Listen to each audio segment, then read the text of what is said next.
Hey guys, welcome to my channel. My name is Young Card, and today I am going to be talking about the Huawei Mate X.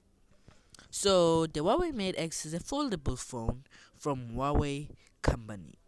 So Huawei just revealed that they are going to be releasing the Huawei Mate X in November.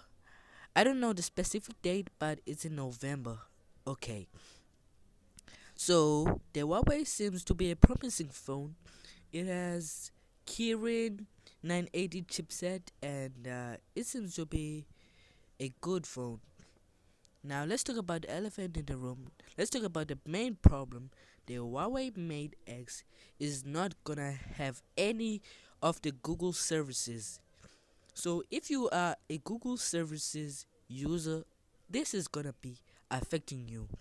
The another problem, the other problem is that the Huawei Mate X is gonna be launched in China. So if you want the Huawei Mate X, you're gonna have import it or to do something, because it is not gonna be available anywhere else. So I don't think this is gonna affect Huawei.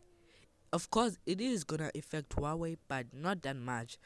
So Huawei has been working on new software called harmonyOS. So I think that's the Huawei plan.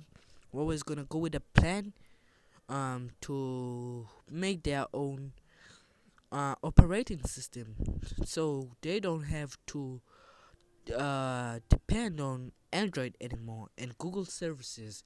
They're gonna make their own software that takes over, that acts like Google services but is not Google services.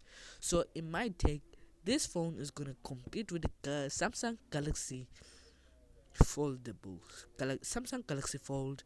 So yeah, look out for that.